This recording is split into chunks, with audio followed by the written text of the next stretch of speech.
You're listening to Beyond the Sermon, the podcast of First Methodist Church in Collingswood, New Jersey.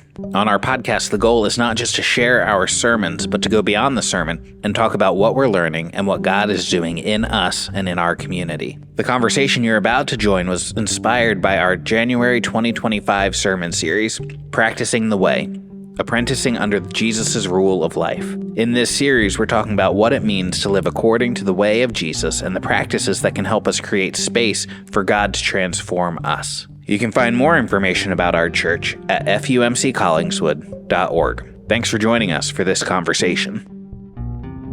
The year is 2025. Welcome back to the podcast.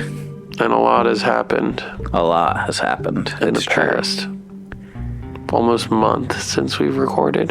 Yeah, it's been over 3 weeks for sure. Yeah. So let's do a personal catch up and a ministry catch up. So Scott, what's been going on with you and the family the past few weeks? Not much, right? Not much. We just spent Christmas Eve and Christmas and most of that whole week in the hospital with Josiah as we found out that he now has type 1 diabetes. Surprise! Which, it just totally blew our minds. And we've learned so much about T1D since then.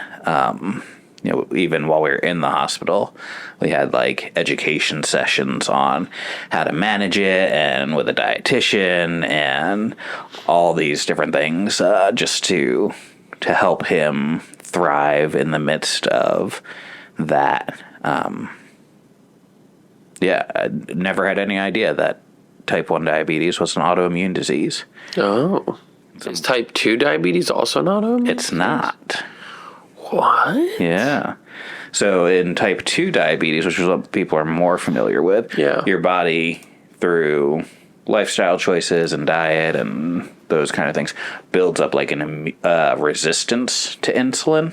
Okay. In type 1 diabetes, some kind of viral event usually happens, kicks off your immune system. It attacks the islet cells in your pancreas and kills them, and you can no longer produce insulin. Huh. And so, that puzzle piece is now missing, so we have to put it back in through injections when he eats. Wow. Okay, so that's a big shift for everyone. Yeah, so that's been a little bit of an adjustment. We're all now counting carbs and far more aware of what we're eating and when we're eating and those kind of things. But he's doing really well with it, and all things considered, he's handling it like a champ and taking ownership of his glucose checks and even giving himself insulin injections and that kind of stuff. He mentioned at Sunday school a lot of finger pricks. Yeah. It's probably the least favorite part of the process. Sure. So that's us. He's doing well. What about you guys, Jeremy? What's been going on with the Andrades? Well, holidays feels like forever ago. And then we got to go to the Poconos a little bit, rest up with family, be surrounded by family. Had my cousin with us for a few days who's been serving in the National Guard and is currently training in Alabama to fly Black Hawk helicopters. Nice. And so she left last September, and this Christmas/New Year's break is the only time she was going to be home until next December. Oh, my. So it was nice to get the time. Yeah. But tough, and I think especially tough for her because of how quickly the boys are growing up. Mm-hmm. And so to kind of get that huge leap. Sure. And we still get contact and stuff, but it's just not the same as being in person. And so that was really nice to see. And then, and then Passion. And then that was a big trip. Yeah, that all was the way down to Atlanta and back. Yeah. And how many kids did you take? We had, young adults. That's who okay. are college They're kids. age. Everyone listening to this is thinking they're kids. We had a last minute call out that was 6. So I think we technically had 9. Okay. 9 college kids. And then we came back, and then we got the flu, and we've just been wrestling with that. ever since. Rebecca and I at different stages of the flu while trying to keep it from the boys. And so if you thought my voice was groggy and bad before, here we are, much worse. And, fun fact, I found out, I'm going to call her out on the podcast. I found out from Alden on the college trip that when I first started coming to FUMC Collingswood, that Christine Walker, when hearing me pray or speak or whatever for the first time in front of the church, thought I had a vocal cord injury because of how groggy and raspy or whatever my voice is. And I was like, well, if that's the worst thing she thought about me, I'll take it. I'll happily take that because I've accepted my voice. No, it's been rough, and no one warns you. Like, everyone's been sick, but being sick while being a parent of toddlers is a whole nother level because you can't just veg out in bed and be done. You're still doing everything all the time while sick. So continued prayers for recovery and that boys don't get it. So that's kind of where we're at personally. What's been going on in the life of the church since Christmas Eve? After Christmas Eve, church kind of shut down a little bit for a few days, partially because it was planned and partially because we were in the hospital for a few days. Of course. Yeah. And but then on the 29th, we had our Christmas service with, lots of carol singing and all that kind of stuff. And then on the 5th, we had the covenant renewal service. And then this Sunday, we started in on our new sermon series that'll take us through the rest of January. But we also started the new prayer sessions that we're doing. Had a couple now. The preview one last Sunday, and then Thursday morning, and we'll have a Tuesday night. And I don't know what other people think about them so much, but I think they've just been sweet times of prayer and presence of God, and looking forward to see what God wants to do through that time together. Yeah. But before we get to the sermon for this week, we talked a little bit, mentioned the Passion Trip, and we're going to try to have some kind of conversation with at least some of the students who went on this podcast in the future. But what would be just like one highlight for you from that time in Atlanta, besides the food? I realized I'm old this year. This year, it was a drastically different experience for me in the sense that I was hyper aware that the church van has 0 lumbar support. And I never noticed that before, so I actually had kids put their knees in the back of the seat at a specific spot so that it would help out while they were napping behind me. You couldn't just roll up a towel or something? I didn't think about that. I tried a pillow and then it was too much. And anyway, but that, and then in addition to, like, there were just certain songs that, like, if I didn't know them, I didn't feel like I needed to stand up and attempt to keep up with the song. I could just sit down and pray and meditate on the words, similar to the styling of part of the prayer sessions. And then also seeing how God weaved all of the sermons. I think there was like 5 or 6 sermons through the 3 days, and they were all like 45 minutes to an hour and a half each. But how he was able to weave aspects in the scripture from each of them together, but covering very different topics, was just really beautiful. And in years past, I've noticed little connections, but this year felt like the most consistent string through them, which was really beautiful. And so I'm excited for that episode of the podcast when we're able to get that together with some of our college kids that are going to join us to share about their experience. It was cold, though. This is one of the coldest years we've had. It was like 20s, 30s every single day. And that snowstorm that you guys had up here, though it wasn't nearly as bad down south, any snow in North Carolina is bad driving in North Carolina. So it was the lightest dusting.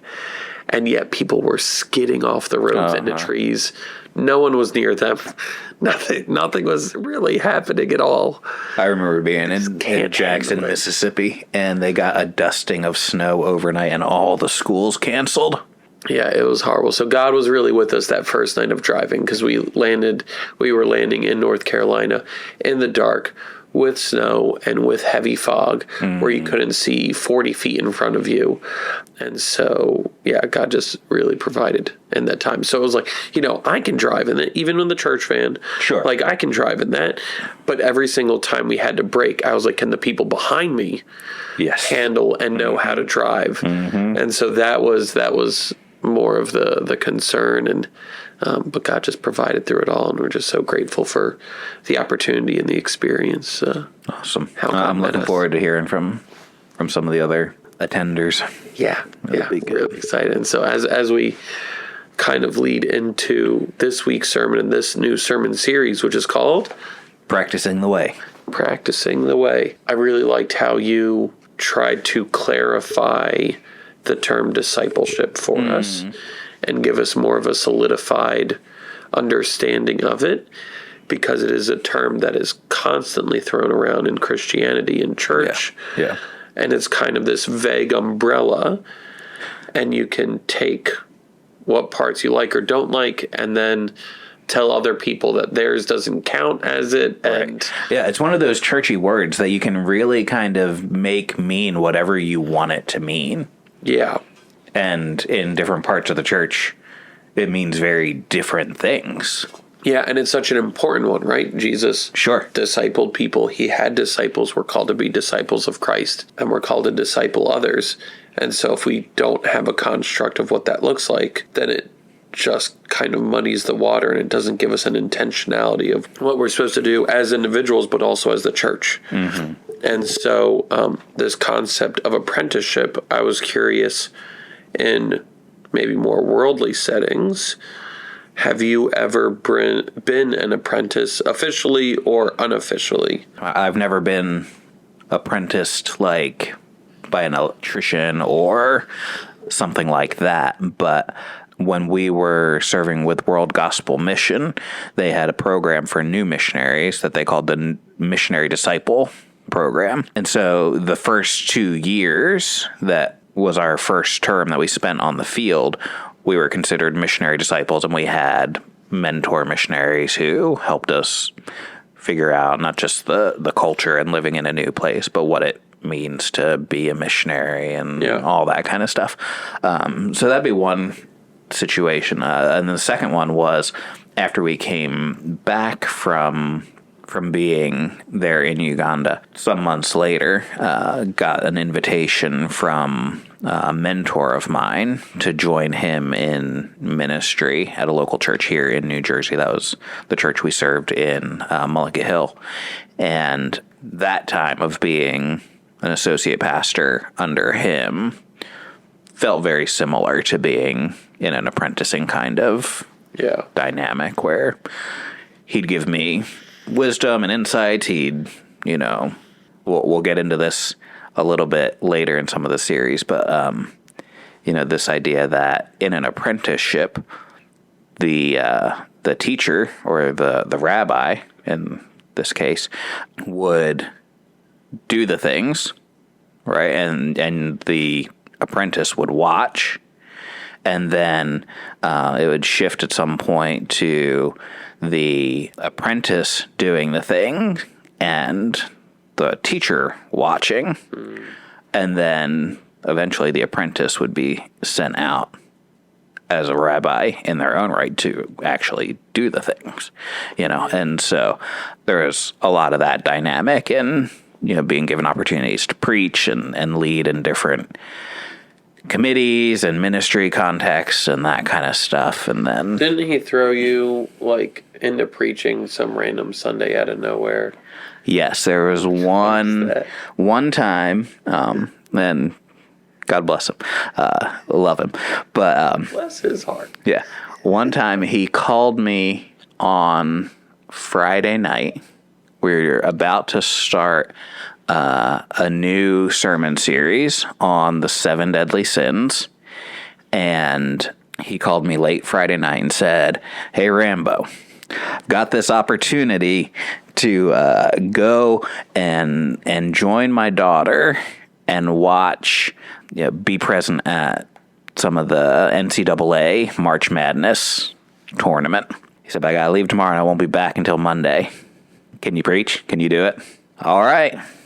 So not only did I get thrust into preaching on short notice, I let off the series, which wasn't my series. Like, it's one thing to get plugged into somebody's series, and I do this to you all the time. Yeah. Put you in different spots and kind of give you a gist of what's going on. But but to set the tone, to intro not just the sermon but the series, that was a growing experience, right? And that's the point of being in those kind of apprenticeship relationships. Well, I guess in this case, he wasn't really there to watch.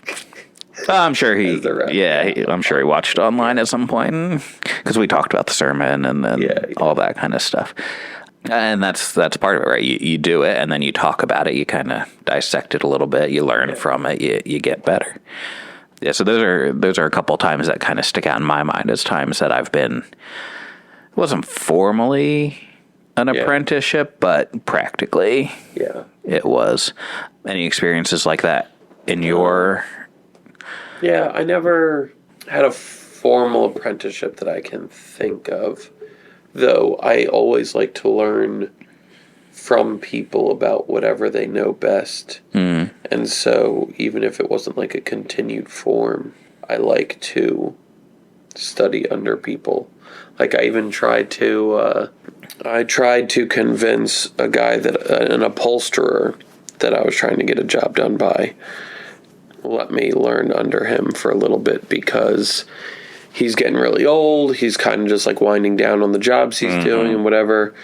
And I was like, that'd be interesting. It's not something I want to do for a living. It's not even something for a hobby, but to have those skills and that kind of stuff would be interesting. Not just because Jack White used to be an upholsterer before he got famous as a rock band and had a shop, Third Man Upholsters, before it was Third Man Records, but besides that inspiration, just always wanting to learn under people because you just never know when those skills can come in handy. And was that your gossip chair? No, actually, it wasn't the gossip chair. It was, I think Rebecca's grandmother had a recliner. Oh, okay. That was really nice, good condition, just ugly as all get out. And so wanted to get it redone. And apparently anything with like mechanics and mechanisms is just a whole nother layer of taking it apart, re-putting it together and all that. So he doesn't even mess with that anymore for less than like $4,000. Right. That chair wasn't $4,000 chair. Yeah. So that's been long gone. Yeah. Luckily someone was able to teach me how to do the gossip chair fairly quickly. But yeah, I just always love learning. And so I was going to say the more continued apprentice-like things would probably be under Ron and yourself from the past work before and working here. And it's not always, maybe I'm constantly learning from how you live and how you work and do all that kind of stuff. But there's moments where I'm hyper aware of it. Yeah. And so one of them that sticks out with me is always, can you take a guess of the first time where I saw you as like a mentor, rabbi type, like he has the wisdom and I just need to sit back and take notes? No, I was still waiting for it to happen. Trinity. We had a family who was suffering a loss. I'll put it at that. And we didn't really know the family and they wanted to have a visit from a pastor. And so we went together. Do you remember? It's vaguely coming back to me. Yeah, that's all right.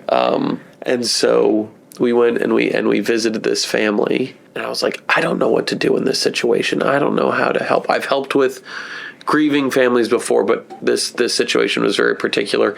And we never really met this family before. They just wanted pastors to come and visit. Yeah. We go, and I tried to make like a connection point to help foster the relationship during that time, and you gave me like a light nudge, and it was like that wasn't the right thing at that time, and it wasn't going to make the connection that I was hoping for, and I could tell all of that from the nudge. And I was like, okay, let me just sit back and learn from how he navigates this situation. And probably the biggest takeaway that I think even the listeners can utilize is sometimes people just want you to listen. Yeah. That's the best thing you can do for them. Yeah. And in the hardest life situations, and the hardest whatever, to be with them and listen is more than enough. You don't have to have the right words. You don't have to give the right advice. Yep. And I think that's the big fear that we have going into situations like that, whether it's a sudden loss or even like a long-term illness or something like that, where we go in and we're like, I can't go into that situation because I don't know what to say. Yeah. And the reality is that most people in that situation, they're not looking for you to say anything. They just want you there. It's a ministry of presence. It's in that opportunity. We have the opportunity then to just not just bring our presence, but to help carry God's presence into those situations. And if we're willing to do that and then just roll with whatever comes, he'll either give us the words we need to speak, or we won't need to speak any particular words. Yeah. Yeah. And I think that's sometimes trying to bring God into a situation is that like his presence is sufficient and comforting and can bring peace, and sometimes we can be that extension. It's not always that God needs to speak into a particular situation to accomplish his goal, to show his love, to comfort those in need, that just his presence is sufficient. I think that's why I'm so excited about our prayer sessions throughout each and every week, because it's just an opportunity to be very intentional and hyper-focused about being in his presence communally. And it's not like you have to do it in community, but you can see how the word and the Spirit speaks to other people, whether it's the same thing as it speaks to you or different. And when we're all aligning together in prayer, but also how he speaks to us individually and intimately in that kind of a space. I'm really excited that there's like these intentional times where that's available and provided for all of us, not just like provided to the listeners, but like even for staff, that like it gives us in all the chaos of flus, even though I'm not bringing the flu to prayer time. Appreciate that. And everything else going on, that we have this time where we can come together as the body to just be in his presence without any agenda of what we're going to be praying for, without any agenda of what we're going to get out of it, but just to rest in his presence and pray. Yeah, and I think that's a key part of it. And we've been kind of mentored from a distance in some of this stuff from some of the leaders up at Church of the City, New York. And they're a great church, and I really appreciate their teaching and the way they lead. And so I've been listening to them for a while, just on their sermon podcasts and stuff like that. But over the last year or so, maybe a little longer than a year, one of the things that they've kind of been like hyper focused on is this idea that God comes where he's wanted, and that when we seek God, he says it, right? If you seek me with your whole heart, I forget exactly how it says it in Jeremiah, but you'll seek me and you'll find me when you seek me with all of your heart. That's what it says. And that when we seek God, he's not trying to play hard to get. He's not trying to be elusive and mysterious. When we come to God, he wants to come and meet with us. And so this idea that we can gather together and do that together corporately and seek his presence and ask him to come here, to tell him we want him here in our church, but also in our community. I'm excited about it, and I'm grateful for it. And that's Tuesdays at 7:30 p.m. Thursdays, 6:30 a.m. Yes. And you can come and go within that time as you need. Yeah, if you can't get there until 7:45 because of when you get off work or whatever, come at 7:45. If you have to leave on Thursday morning at 7 or 7:15 because you gotta get to work or you gotta catch the train or whatever, like, come at 6:30 and stay until you have to go. It's okay. It's okay. We want you here too. And this is one of the many ways in which we can be practicing the way. Yeah. Because prayer and that contemplation of God, that connection with God is just so key, as we were talking about Sunday, to our abiding in Jesus, just being with him. And that's kind of the foundation of all of it. If we don't spend time with Jesus, how are we ever going to hope to become like him and learn to do the things he does? Amen. Well, that's our conversation for today. But that doesn't mean the conversation is over. We'd love to hear your thoughts on these topics as well. To ask a question about anything we've discussed in this episode or to join the conversation, you can head over to fumccollingswood.org/podcast. Thanks for being part of this conversation.